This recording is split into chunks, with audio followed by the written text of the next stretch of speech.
What is up, bro? It's me, Josh, and in today's video, we're going to be going over a pretty good game I had in this current rank season with the Bidyani. This is the ship I've been playing for the majority of this rank season, almost all, about 99% of the games. I think I played a couple DD games, but really, this video is going to be briefly over this game, but mainly over what I've seen in about the past week and a half or so of watching games and playing them and myself in rank season.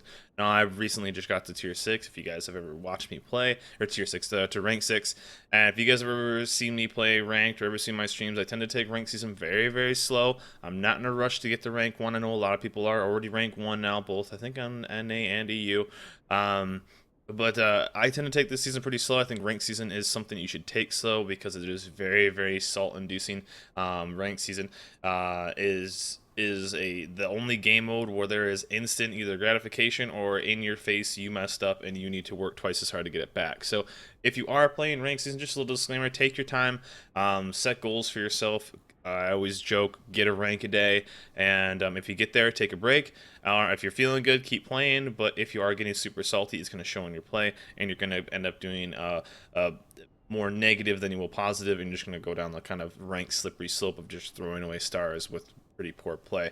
But besides the fact, this video is going to mainly be about what I've seen in this rank season compared to what I thought I would see in this rank season, and kind of the ship choices. So the main spot, I'll put a link down below to the video where I talked about the ships I thought would be pretty solid.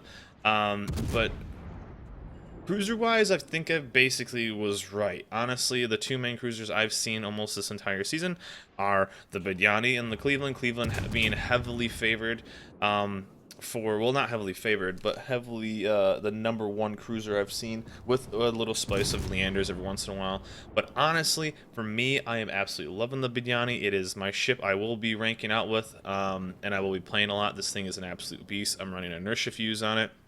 So the salvos are pretty gnarly. It's an absolute flamethrower, and I love playing the flank. This thing can absolutely flank. It's very fast. Has great range, the longest range of any tier 6 cruiser. It also has the spotter plane. It also has great AA. So it's a very, very good ship. I've been really enjoying it. It's actually been a blast to play this ship in this rank season, and really would want anything else. So the three cruisers I've seen basically taken up all, as of course I get to the higher ranks. It's mainly been Cleveland's, some Leanders, and then every once in a while the Bidyani.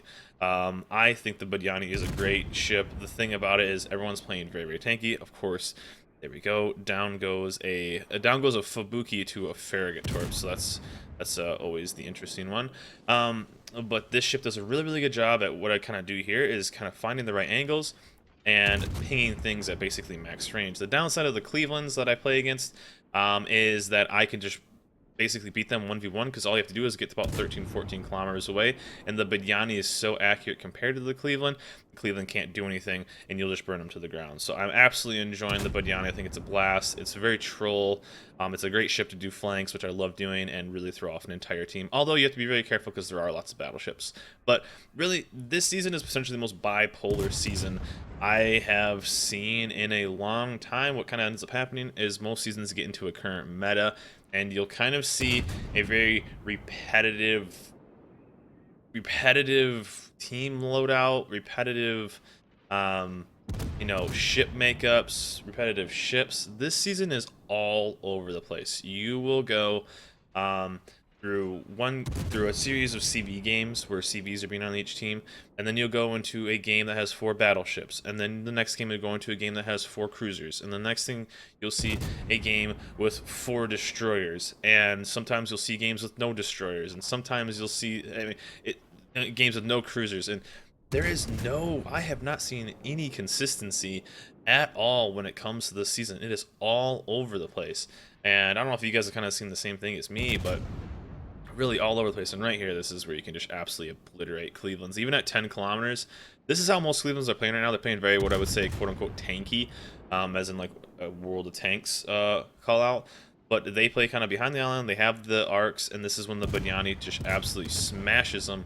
Because if I'm sailing away, he's not going to be able to do anything, and I'm still going to be able to ping him with the inertia fuse, dropping 2, 3, 4K salvos on him, and hopefully lighting him on fire. Because if he starts shooting at me, even at 10K, the Cleveland has such a high arc that it's really, really, really hard to hit people. So I love flanking with the Bidyani, and see, like, his arc compared to mine, it's it's pretty nutty. So if you do, each map kind of has a couple spots that Cleveland's kind of hide in.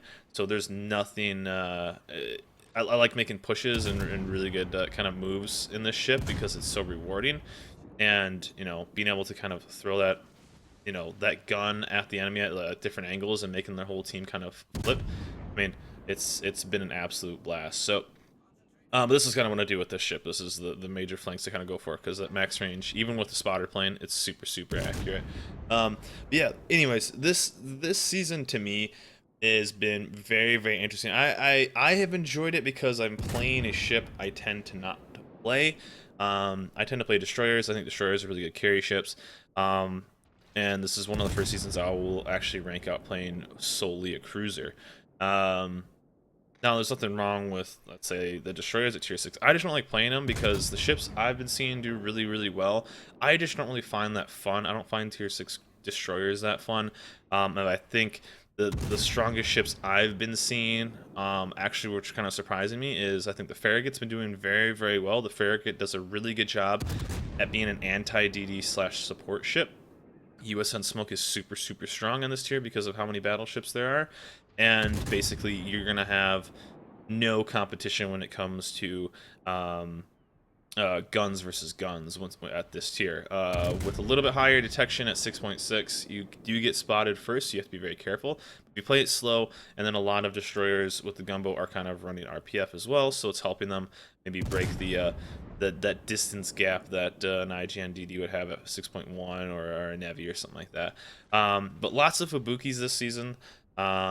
Decent amount of Shinonames, but I think Fubuki's been doing pretty well. It gives you the extra bit of a buffer. You have about a 4-kilometer buffer between your detection and your torp range. So the I've been seeing a lot of those. They've been doing very well. One ship I was not expecting to do well at all, that a lot of people are starting to play, is actually the Hatsuharu. And, kind of when you look at the Hatsuharu, it's kind of almost like a joke ship.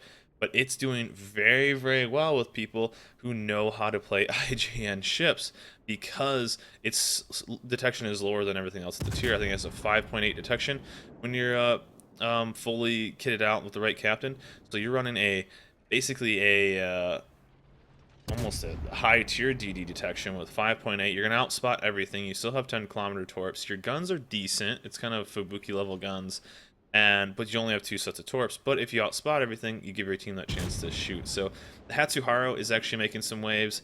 I was not expecting that ship to do really anything this season, but it's one of those weird ships that people are getting annoyed of this or that or the other, and the Hatsuharu kind of comes into effect and just kind of is very effective. I don't know what other way to put it, but it's doing some work right now with destroyers. So that was kind of interesting. The Gata been kind of all around, I guess, here and there, but honestly not super effective in the long run.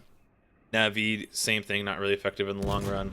But mainly the 3 destroyers that I'm seeing are the man, those AP salvos are pretty gnarly with the buddy. That's why I love the buddy so much. But we're seeing Fubukis, Farraguts, and the occasional Hatsuharu. Every once in a while you see a Shinonome, every once in a while you'll see, a couple other things, but an Anshan, the premium ships, but basically those are the 3 destroyers we're seeing. Cruisers, Cleveland, Leander, Budyani, and more and more Budyanis as the season go on. Because I'm not seeing as many aircraft carriers as I thought I would. This is a very strong tier for aircraft carriers. I've even seen a couple Independences that are doing pretty well. So, but mainly Ryujo, fighter loadout Ryujo, seems to be the go-to. But regardless, really not too bad. This is when the Budyani is actually very strong with inertia fuse. There's nothing this guy can really do as long as I keep angled away. I'll be able to actually use my armor and just basically burn him down. I mean, 2-3k salvos and 2 fires on him. Still a Russian ship, so he's gonna get basically hurt, and I can just eventually get away. I'm sorry, I will be riding the line a little bit. I know, I'm sorry. I'm sorry, everybody. I didn't realize it was there. I'm sorry. I'm riding the line. I'll apologize. But anyways, aircraft carriers, it's gonna be the Ryujo. Ryujo's still the strongest. It's really up to kind of what you see and the first kind of strike of balance versus fighter Ryujo. I've been seeing basically a lot of fighter Ryujos. I know I'm going back into the border. I'm sorry. I'm scum. I'm scum of the earth. I apologize. Um, but CVs, they're strong. Not too much stuff has AA. It's all about hitting those DDs too early, and if you can, it gives your team such an advantage. Mainly just vision though. Fighter usuals are giving their team a ton of vision, and it's really paying off in dividends. You just have to kind of have a good CV that kind of knows what you're doing, because they can help control the enemy CV as well as pumping out a little bit of damage. Especially if one of those BBs is slowly getting away, and they can deal that final death blow, which is always nice to have. For battleships though, battleships, lots of war spites. Wasn't quite expecting the war spite raise to be as much as I've seen it. Um, I knew basically every battleship at this tier was gonna be strong, but I was not expecting the Warspite to be as strong as it was. And the main thing is it's massive, massive, massive, quote unquote. People are calling it the OP heal, but that heal is insane. The downside about the Warspite is very squishy, but you do have the ability to kind of repair basically through everything and citadels and that kind of stuff. So the Warspite is strong. It hits hard, has an insane heal, so an insane health pool. Me, I haven't really worried about Warspites that much because I am an HE throwing cruiser noob in this season, so I actually want to see Warspites on my team, or on the enemy team, because I know that they have a 5-second 5-second damage repair, or the repair party window, so I basically want to see as many as possible. I think they're the easiest. They're slow, they're fat, they have a terrible repair party. Basically, I want to see as many as I can on their team. But the Warspite's been really good. Arizona's been strong. Barons seem to have my number. Barons are doing pretty well. Basically, kind of everything but the Dunker. Everything but the Dunker is kind of what I thought in the video before. So, the Dunker has been the one ship that I have seen occasionally, but really it's just not that much. Biggest surprises though this season is the Hatsuharu and just kind of lack of CVs. You see him every once in a while, but really the Hatsuharu is probably the wild horse. Leander's doing well. If it doesn't just get murdered, that's probably the ship I see get murdered the most. But honestly, the Hatsuharu and the IGN DDs being as effective as they are has been kind of the surprise of this season. Let me know in the comments below what you guys think of this season so far, how your season's been going, what rank you are, if you like Tier 6 as ranked, and just let me know what you guys think of this season in general. That is it from me, guys. Hope you guys liked this video. Remember to like and subscribe, and I'll see you guys next time.